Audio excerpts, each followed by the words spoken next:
चीन से हिंदुस्तान असदुद्दीन ओवैसी साहेब। असदुद्दीन ओवैसी साहेब जिंदाबाद। असदुद्दीन साहेब जिंदाबाद।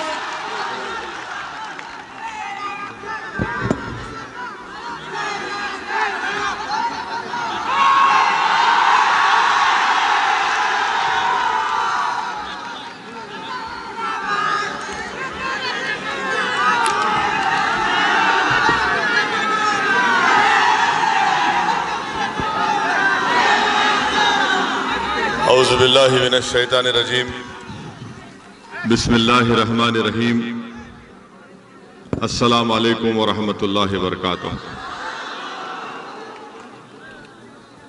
जनाब नूर महबूब आलम साहब, मोअज़्ज़िज़ हाज़रीन इकराम, मेरे तमाम मजलिसी रुफ़क़ा, हाज़रीन इकराम, बुज़ुर्गान मिल्लत, मेरी इज़्ज़तदार और माँ और बहनों, मैं आप तमाम का शुक्रिया अदा करता हूँ कि आपने इतनी गर्मी में इस दोपहर के वक्त में आज के इस जलसे में शिरकत की। आपका बेहद शुक्रिया। और मैं आपको ये बात बताने के लिए भी आया हूँ कि इंशाअल्लाह ताला मजलिस इत्तेहादुल मुस्लिमीन बंगाल की सरजमीन से अपने सियासी सफ़र का आगाज़ कर रही है और हमको यकीन है कि इंशाअल्लाह ताला आप तमाम की दुआएं, आप तमाम का साथ रहेगा। और मैं आपको इस बात का वादा भी कर रहा हूं और तयखुन भी दे रहा हूं कि हम सिर्फ इस एक इलेक्शन के लिए बंगाल को नहीं आए हैं, बल्कि इंशाअल्लाह ताला मैं जब तक जिंदा रहूंगा बंगाल में हम हर इलेक्शन लड़ेंगे, चाहे असेंबली का हो, पार्लियामेंट का हो, जिला परिषद का हो। और मेरे इस दुनिया से चले जाने के बाद भी मुझसे ज्यादा काबिल और बेलोस लोग आकर भी बंगाल में मजलिस इत्तेहादुल मुस्लिमीन के काम को जारी और सारी रखेंगे इंशाअल्लाह। तीसरी अहम बात मैं आपको बताना चाहूंगा कि इस आने वाले असेंबली इलेक्शन में इंशाअल्लाह ताला जलंगी और सागरदगी से मजलिस इत्तेहादुल मुस्लिमीन का उम्मीदवार इस इलेक्शन में लड़ेगा इंशाअल्लाह ताला। और दूसरे मुकामात, दूसरे असेंबली कॉन्स्टिट्यूंसीज के ताल्लुक से इंशाअल्लाह 1-2 दिन के अंदर हम लोग फैसला करके बताएंगे। मगर आप मुतमईन रहिए कि बंगाल की सरजमीन पर जो कोई भी इलेक्शन होगा, MIM पार्टी अपना हरा झंडा लेकर इलेक्शन में जरूर लड़ेगी इंशाअल्लाह ताला।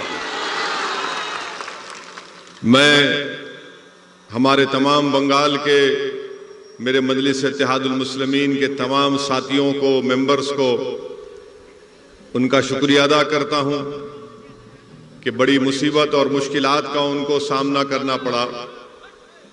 कई मर्तबा उनको झूठे मुकदमों में जेल में डाल दिया गया, 2-2 महीने, 3-3 महीने उनको जेल में रहना पड़ा।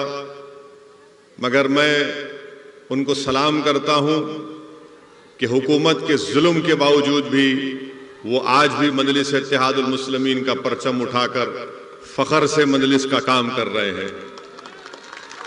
मैं साथ ही साथ बंगाल की इस TMC हुकूमत को बताना चाहूंगा कि आपने मजलिस के मेंबर्स के ऊपर जुल्म किया, झूठे केसेस डाले, उनको 2-2 महीने, 3-3 महीने जेल में रखा। मगर TMC को ये बात महसूस कर लेना चाहिए कि अब तो ये तो हमारी शुरुआत है, अभी तो हमारा स्टार्ट हुआ है और स्टार्ट में ही TMC की नींद हराम हो चुकी है। इंशाअल्लाह ताला यकीनन हमको और आपको मिलकर मेहनत करना है, जुस्तजू करना है और हमको हालात से नाउम्मीद नहीं होना है। मैं साथ ही साथ आपको ये भी बताना चाहूंगा कि मैं जब यहां पर आ रहा था तो मुझे कई लोग फोन के जरिए, ईमेल के जरिए ये बोले कि असदुद्दीन ओवैसी आप मत जाइए, आपके जाने से हालात खराब हो जाएंगे, आप क्यों जाना चाहते हैं, आप मत जाइए। एक बहुत बड़े बिजनेसमैन हैं, उनका कारोबार ऑस्ट्रेलिया में भी है। वो दिल्ली में मेरे से मुलाकात करके बोले कि आप क्या चाहते हैं। मैंने कहा क्या मतलब है आपका, आप क्या चाहते हैं। बोले नहीं, आप इलेक्शन मत लड़िए और बात कर लीजिए। मैंने कहा कि देखिए भाई, अल्लाह का दिया मेरे पास बहुत है, मुझे किसी चीज की जरूरत नहीं है, मगर आप जो नीयत लेकर यहां पर आए हैं, आप वो अल्फाज अपनी जबान से अदा मत करिए। बहुत से लोगों ने बहुत कुछ बातें कही और मेरे आने से पहले ही मुख्यमंत्री ममता बनर्जी ने कह दिया कि ओवैसी एक्सट्रीमिस्ट है।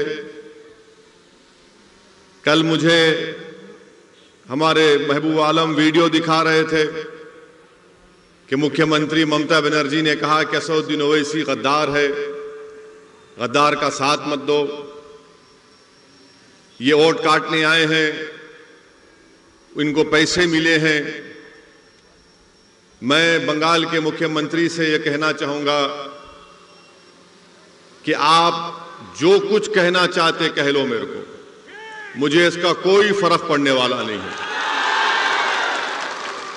हम मुख्यमंत्री साहिबा को यह बताना चाहेंगे कि ममता बनर्जी, मेरी इज्जत और जिल्लत का देने वाला अल्लाह है, आप नहीं दे सकते मुझे।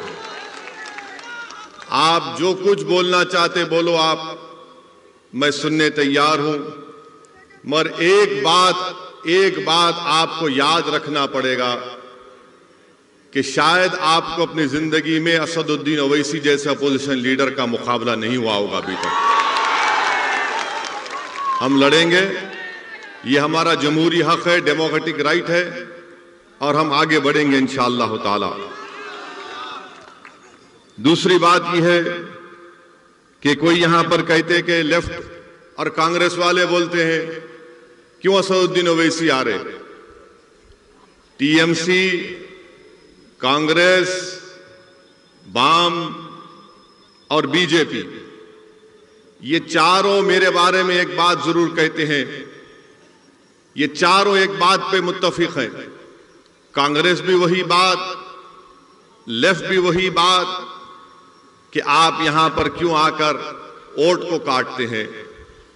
मैं पूछना चाहता हूं टीएमसी के लोगों से, कांग्रेस और वाम के लेफ्ट के लोगों से, क्या बंगाल का वोटर आपका गुलाम है कि आपकी बात को सुनेगा?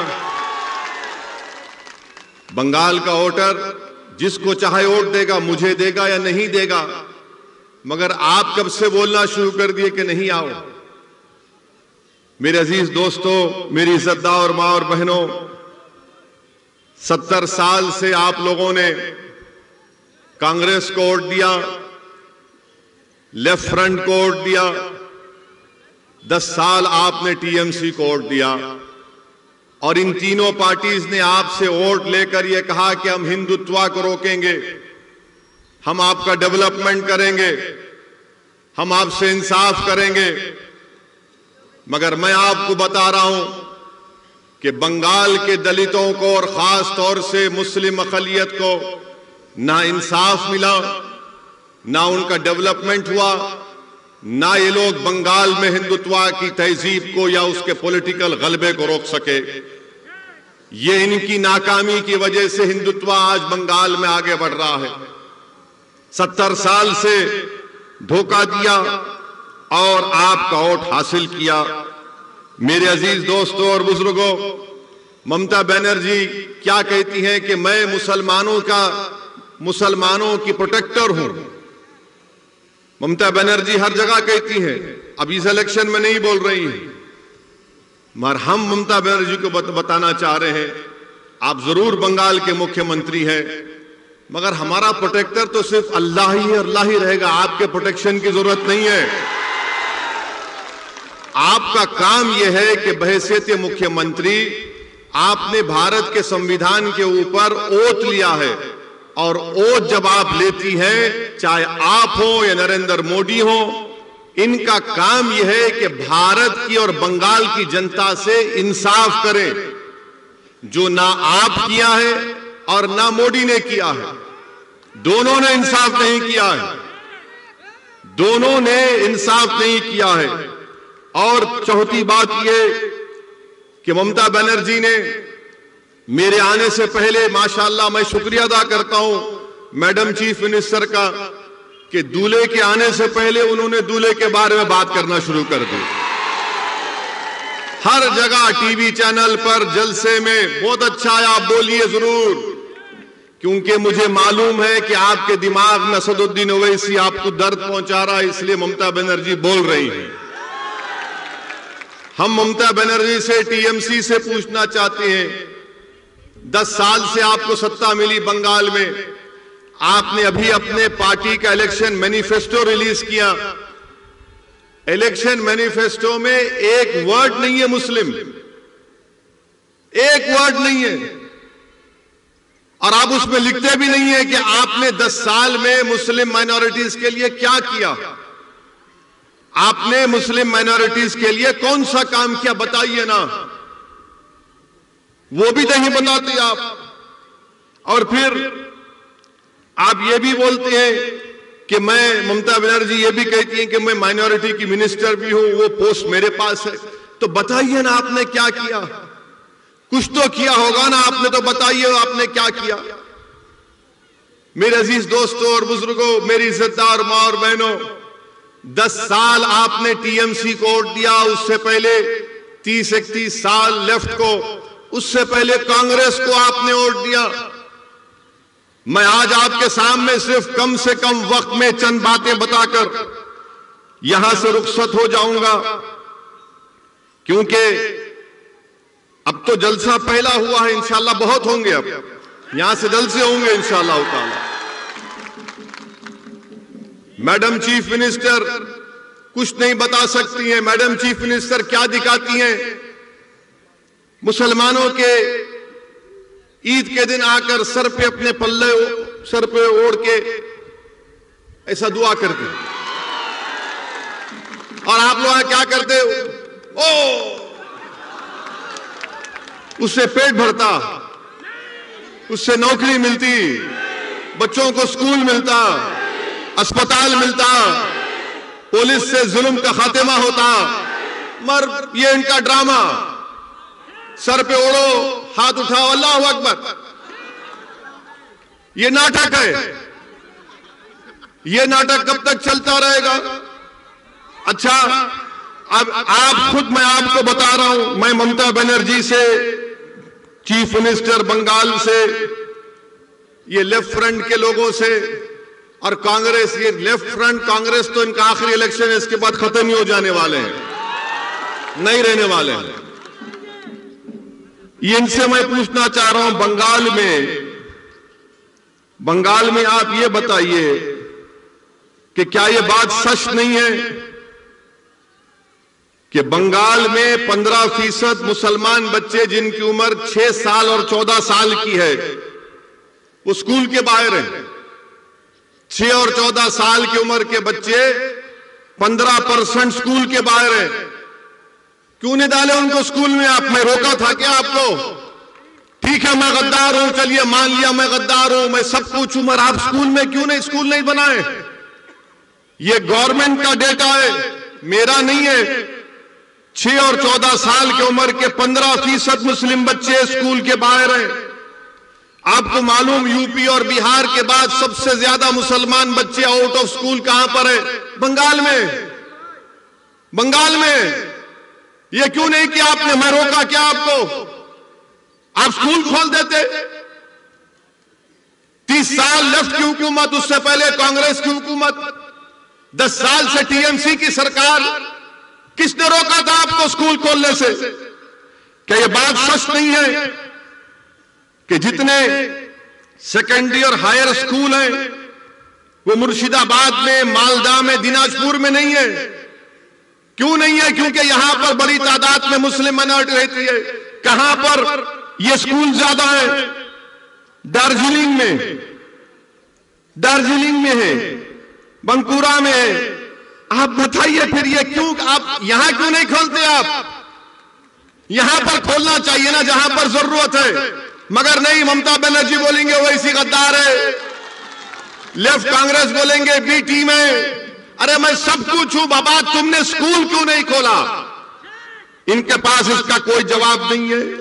अच्छा, आपको मालूम कि मुर्शिदाबाद जिले में 50% स्कूल के बच्चों को मिड डे मील स्कीम नहीं मिलता। अब तो खैर कोविड से स्कूल बंद है, मगर 2019 से क्यों नहीं देती आप मिड डे मील स्कीम? बच्चों को स्कूल में खाना दिया जाता है पूरे भारत में।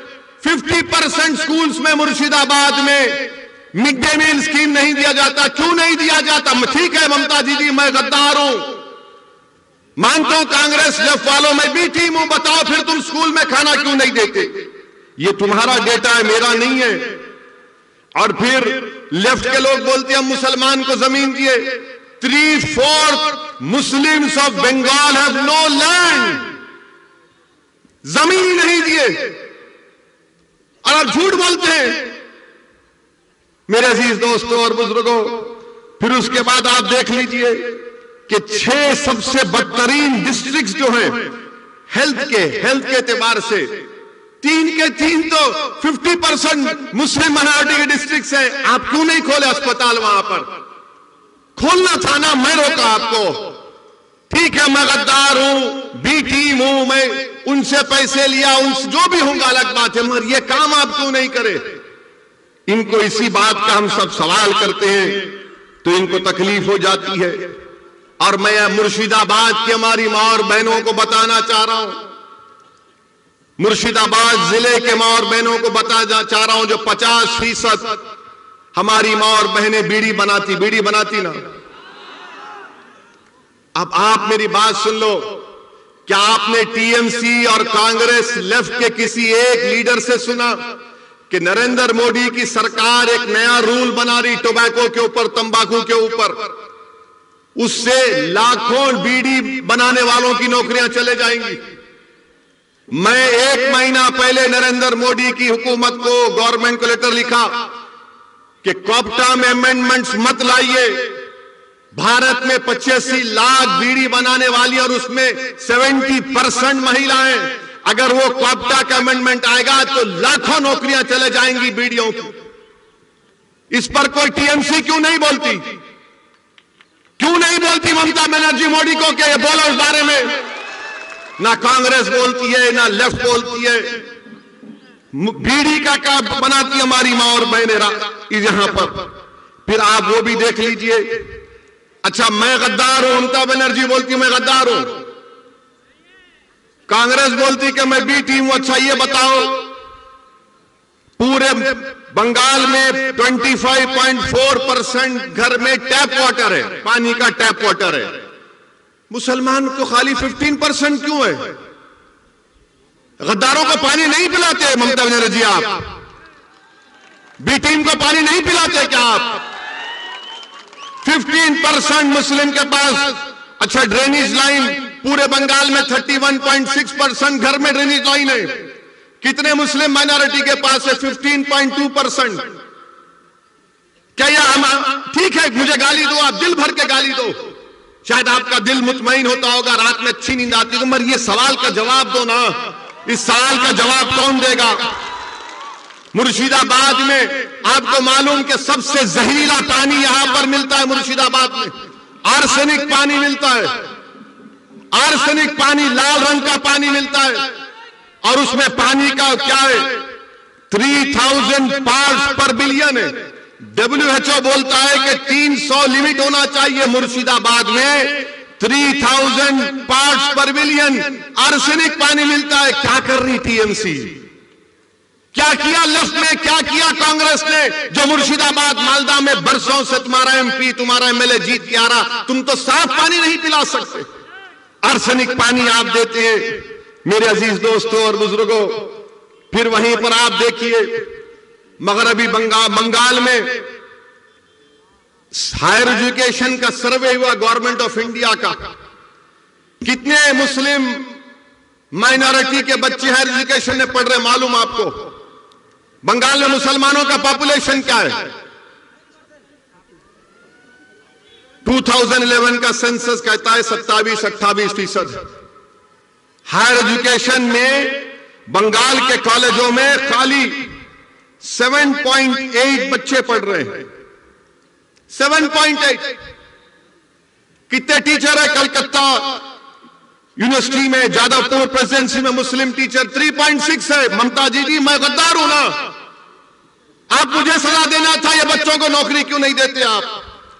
और फिर आपको जानकर हैरत होगी 11% हायर एजुकेशन में मुस्लिम्स हैं और 7.8% टीचर्स हैं। 27% 2011 का पॉपुलेशन मुस्लिम पॉपुलेशन है। आपको मालूम बंगाल में मुस्लिम एम्प्लॉयमेंट कितना है?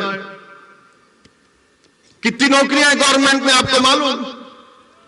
27% पॉपुलेशन है मुस्लिम माइनॉरिटी का। और गवर्नमेंट में ममता बनर्जी हो या कांग्रेस हो, लेफ्ट हो, ओनली 6% मुस्लिम आज एम्प्लॉयमेंट में गवर्नमेंट में। 27% पॉपुलेशन, 6% नौकरी। और तीसरा आ जाइए आप, कितने जेल में है मुसलमान मालूम आपको? कितने जेल में है मुसलमान आपको मालूम? अभी बंगाल के कितने जेल में मालूम तुमको? तुम्हारी आबादी मुस्लिम अकलियत की आबादी 27%, गवर्नमेंट में नौकरी 6%, जेल में कितने मालूम? 38%। ताली मारने का नहीं है, सोचने का है। ताली मत मारो, सोचो मेरी बात को। ममता बनर्जी बोलती मैं गद्दार हूं, कांग्रेस लेफ्ट बोलती मैं बी टीम हूं। ठीक है, मैं मान लेता हूं तुम सच हो, मगर ये क्या है फिर? ये बर्बादी की दास्तान किसने की? ये बर्बाद किसने किया मुझे?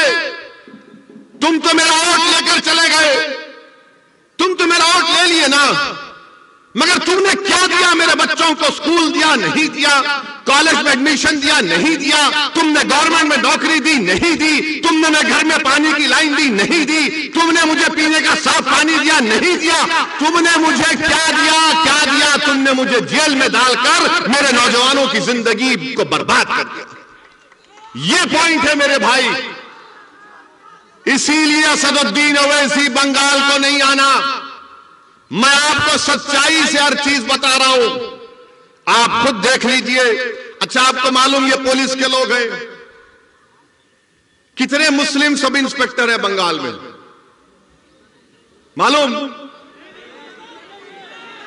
कितना तुम्हारा पॉपुलेशन है? 28% पॉपुलेशन है ना। ममता बनर्जी बोलती है ओवैसी गद्दार, कांग्रेस लेफ्ट बोलती है ओवैसी बी टीम। पूरे बंगाल में खाली 7% मुस्लिम सब इंस्पेक्टर्स हैं। 7%, 7%, जिसको सार्जेंट बोलते हैं, इंस्पेक्टर बोलते हैं। कितने मालूम आपको? 2%। 2% है खाली। मेरे भाई ये क्या हो रहा है? अच्छा, सोने पे सुहागा ये कि बंगाल की असेंबली में 294 असेंबली सीट्स में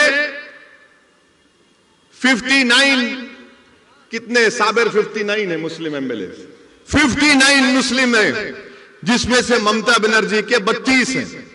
आप बोलेंगे ओ इसी तो 59 है। मेरे भाई 59 की अहमियत नहीं है। अगर मजलिस के 4 जीत के गए तो ममता बनर्जी को यह काम करना पड़ेगा। ये 59 से कुछ नहीं हुआ। क्या किया वो लोग? तो खाली गूंगे बन के बैठे रहे बंगाल के असेंबली में, कुछ बोल नहीं सके, पूछे नहीं कि क्यों ये नाइंसाफी हो रही है।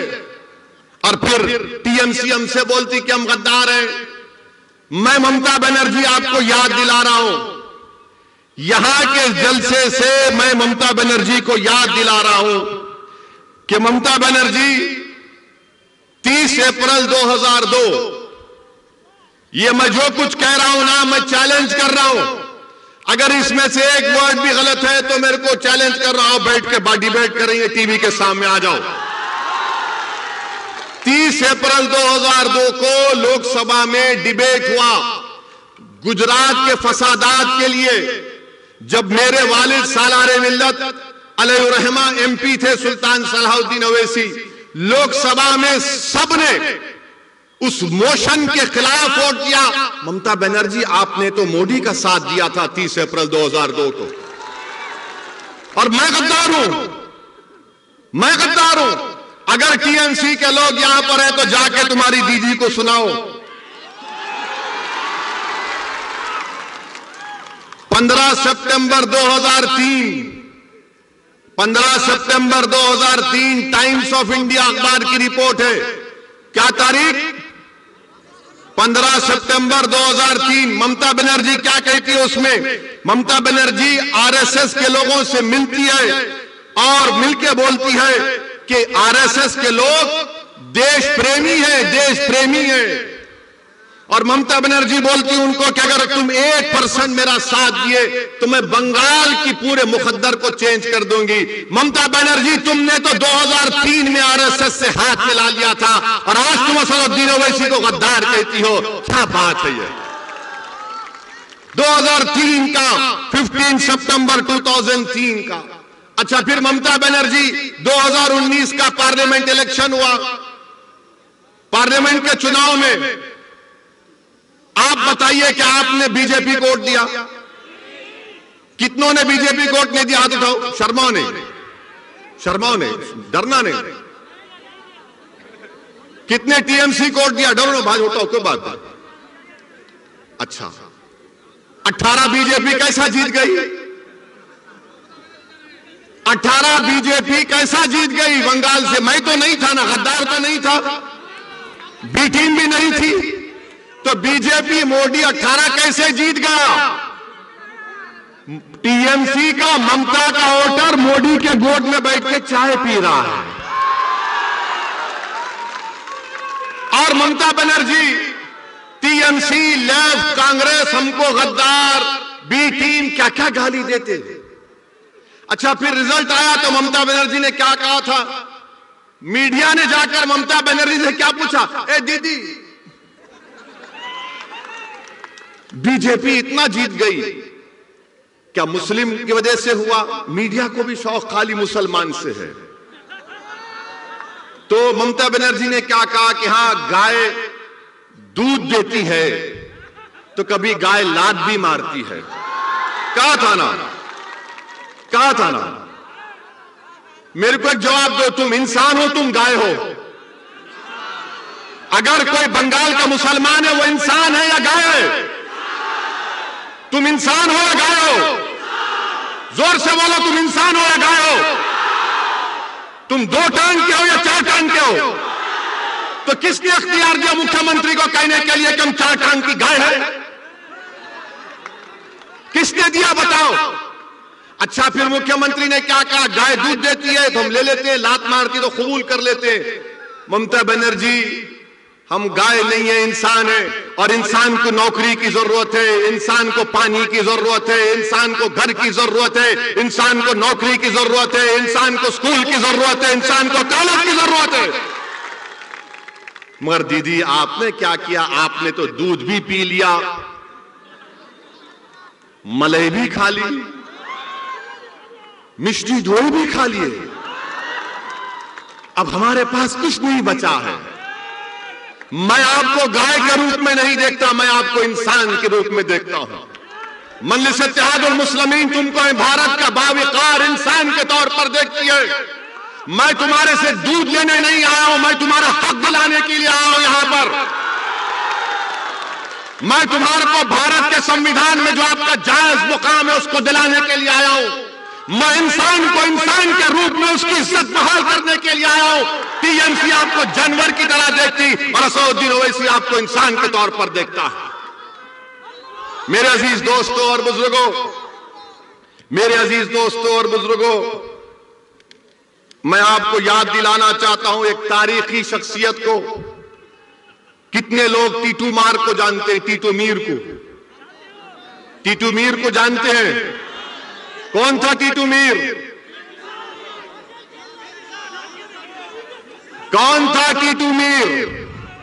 टीटू मीर हाफिज कुरान थे। टीटू मीर हाफिज कुरान थे, हज करने गए। जब वापिस आए टीटू मीर, तो जमींदारों ने मुसलमानों पर टैक्स लगा दिया कि जो दाढ़ी छोड़ेगा उस पर टैक्स। तो एक इलाका है नरकल बिराई बोलते ना, नारकल बिराई में टीटू मीर थे। तो टीटू मीर ने कहा कि हम जमींदारों को दाढ़ी छोड़ने पर टैक्स नहीं देंगे। तो टीटू मीर ने एक किला बनाया जिसको बंसर कला बोलते हैं, बंसर कल्ला बोलते हैं। टीटू मीर ने बनाया और टीटू मीर ने उन जमींदारों और अंग्रेजों के खिलाफ जिहाद किया था ना।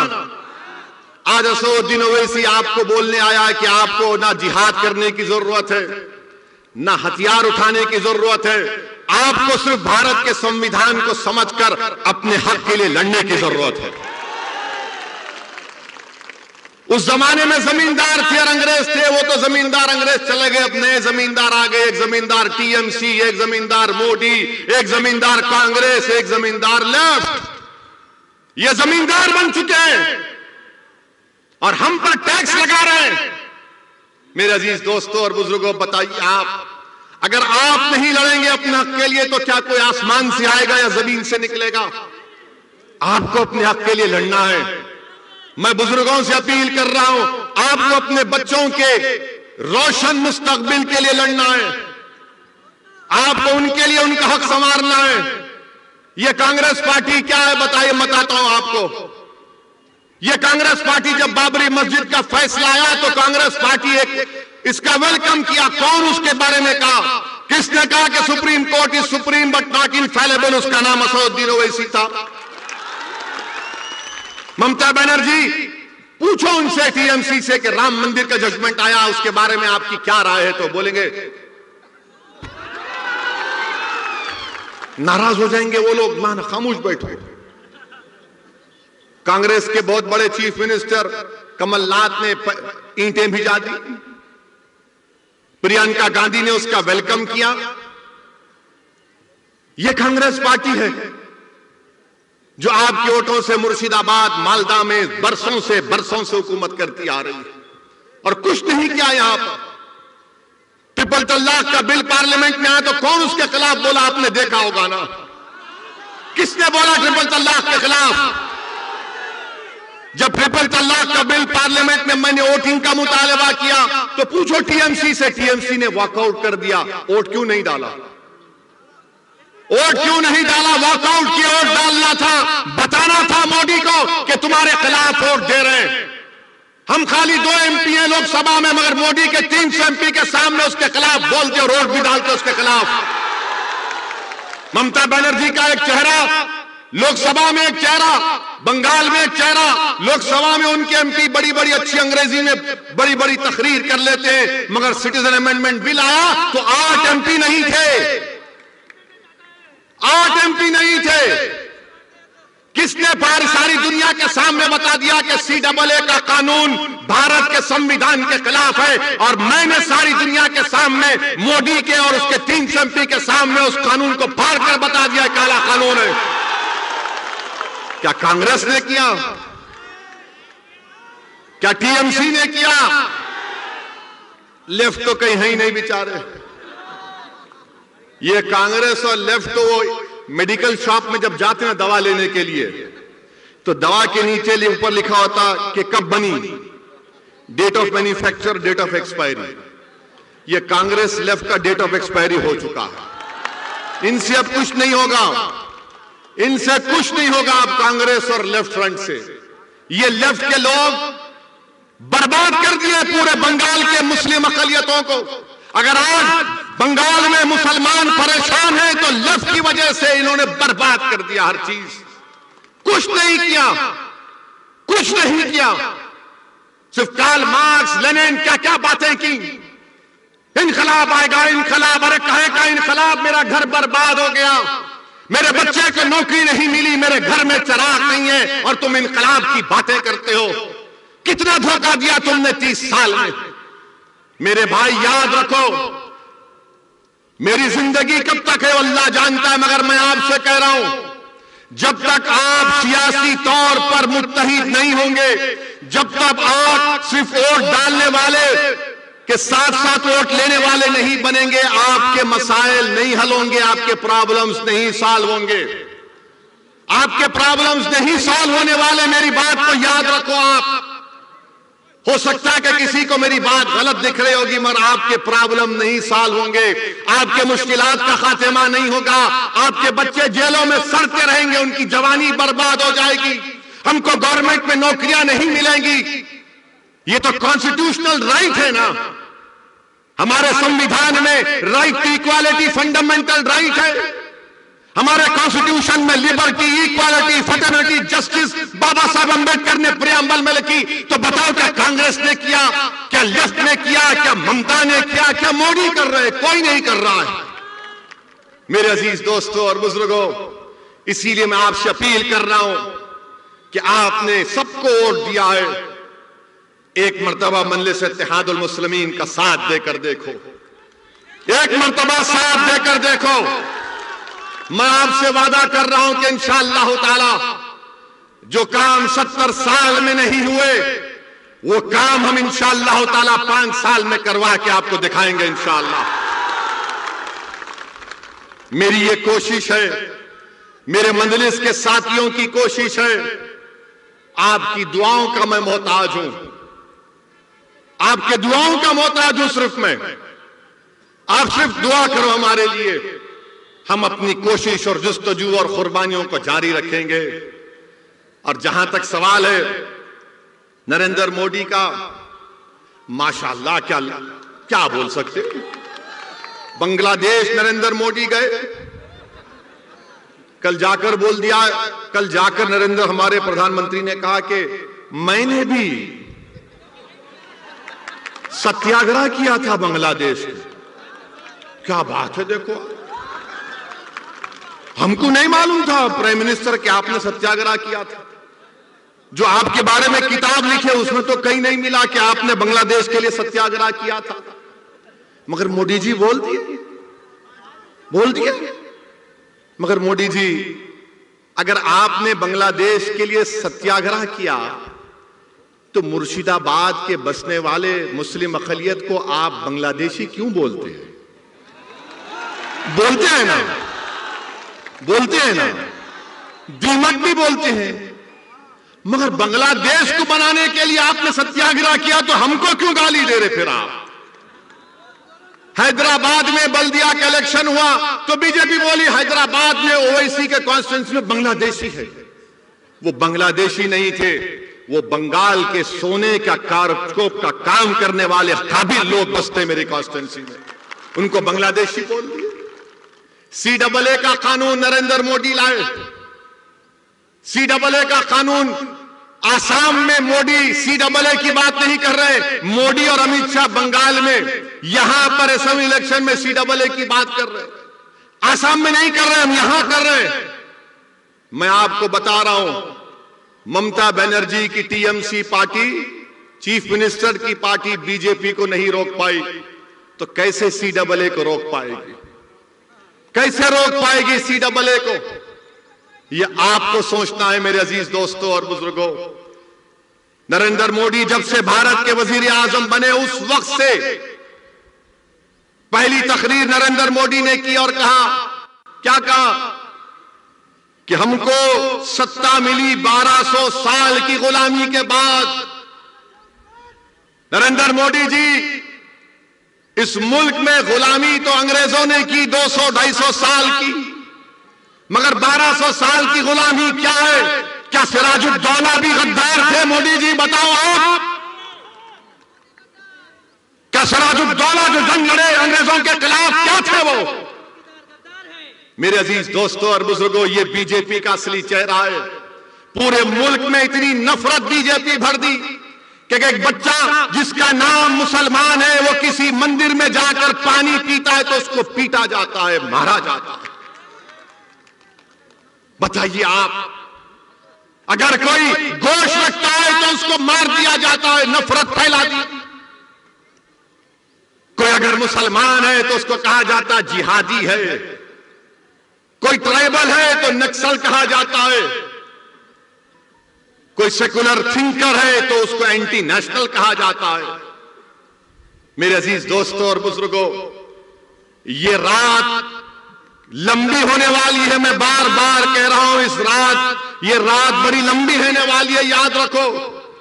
अगर तुम इन तमाम सियासी पार्टियों पर भरोसा करोगे तो याद रखो नुकसान उठाओगे, नुकसान उठाओगे। मैं डराने के लिए नहीं कह रहा हूं।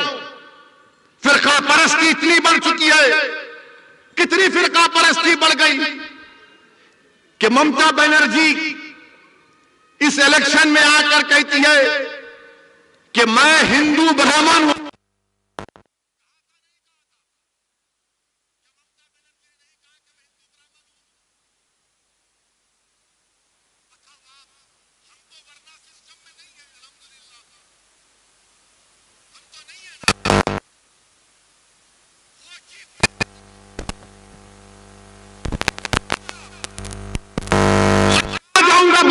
सोचो, फैसला करो, तुम और हम कहां जाएंगे। जब बंगाल की मुख्यमंत्री कह रही है कि मैं हिंदू ब्राह्मण हूं, तो बताओ हम कहां जाएंगे फिर? क्या ये डाइवर्सिटी है, ये प्लूरलिज्म है, ये सेकुलरिज्म है, ये लिबर्टी है, ये इक्वालिटी है, जस्टिस है? कि एक मुख्यमंत्री कह रहे हैं कि मैं हिंदू ब्राह्मण हूं, तो फिर आप और हम कहां जाएंगे बताओ? नरेंद्र मोदी कहते हैं कि मैं हिंदू नेशनलिस्ट हूं, तो बताओ फिर हम कहां जाएंगे? बोलो कहां जाएंगे हम? रहेंगे यही इंशाअल्लाह ताला, इज्जत के साथ रहेंगे, अपनी सियासी क़यादत को बनाएंगे, अपने वोट से अपने नुमाइंदों को कामयाब करेंगे, बंगाल में एक इनकलाब बर्पा करेंगे, बंगाल में तारीख लिखेंगे इंशाअल्लाह ताला। और बंगाल की मुख्यमंत्री ने यह कह दिया, चंदी पाठ पढ़ा उन्होंने, पढ़ा ना, चंदी पाठ पढ़ा, तो दिल्ली का चीफ मिनिस्टर बोला कि मैं हनुमान भक्त हूं। राहुल गांधी, प्रियंका गांधी भी अपने आप को भक्त दिखाने के लिए मंदिर मंदिर जाते हैं, उसमें कोई एतराज नहीं है। मगर सवाल यह पैदा होता है, क्या यह सेकुलरिज्म है? हर कोई अपने आप को सबसे बड़ा हिंदू कौन है दिखा रहा है, क्योंकि मोदी से मुकाबला करना है ना। अरे मोदी से मुकाबला करना है तो अंबेडकर के संविधान से करो, मोदी हार जाएगा। मोदी से मुकाबला करना है तो आइडियोलॉजी पर करो, वो आइडियोलॉजी जो हमारे मुजाहिदीन आजादी ने इस्तेमाल किया था। मेरे अजीज दोस्तों और बुजुर्गों, मैं चंदी पाठ पढ़ने के हरगिज खिलाफ था, ना हूं, ना कभी रहूंगा। अगर कोई हनुमान चालीसा पढ़ता है तो मुझे कोई इतराज नहीं है, उनका फेथ है। मगर एक आप चीफ मिनिस्टर रहकर इस तरह की बात करते हैं, तो दीदी आज के इस जलसे से आपको एक मैसेज दे रहा हूं। मैं इन तमाम लोगों से आपसे अपील कर रहा हूं कि जब ममता बनर्जी चंडी पाठ पढ़ सकती है तो हम इंशाअल्लाह ताला इस जलसे को खत्म करेंगे सूरे फातिहा पढ़ के। पढ़ेंगे मेरे साथ? पूरे पढ़ेंगे? पूरे पढ़ेंगे? पढ़ेंगे ना? चलिए, बिस्मिल्लाहिर्रहमानिर्रहीम, अल्हम्दुलिल्लाहि रब्बिल आलमीन, अर्रहमानिर्रहीम, मालिकी यौमिद्दीन, इय्याका नअबुदु व इय्याका नस्तईन, इहदिनस सिरातल मुस्तकीम, सिरातल लज़ीना अनअमता अलैहिम गैरिल मग़दूबि अलैहिम वलद्दाल्लीन। दीदी आप चंडी पाठ पढ़ो, मैं सूरे फातिहा पढ़ता हूं। यह भारत का सेकुलरिज्म है, यह भारत का सेकुलरिज्म है। यह नहीं हो सकता है कि मैं हिंदू ब्राह्मण हूं और मैं बोलते जाऊंगी। नहीं दीदी, मोदी और आप दोनों सगे भाई बहन हैं। ये ममता बनर्जी को दीदी बोलते, उनको दादा बोलती है वो। मेरे भाई, आप MIM पार्टी का साथ दीजिए। हम अपनी शुरुआत कर रहे हैं, आपकी दुआओं की जरूरत है, आपका साथ की जरूरत है, और इंशाअल्लाह ताला मजलिस इत्तेहादुल मुस्लिमीन यहां पर हर इलेक्शन में बंगाल के मुकाबला करेगी। अस्सलाम वालेकुम व रहमतुल्लाहि व बरकातुहू। हमारे साबिर साहब इंशाअल्लाह ताला, पूरा नाम साबिर गफ्फार साहब आज से इंशाअल्लाह ताला मजलिस इत्तेहादुल मुस्लिमीन में शामिल हो रहे हैं। मैं इनको दिल की गहराइयों से इनको वेलकम करता हूं और अल्लाह से दुआ करता हूं कि अल्लाह इनके फैसले में उनको कामयाबी दे। अस्सलाम वालेकुम।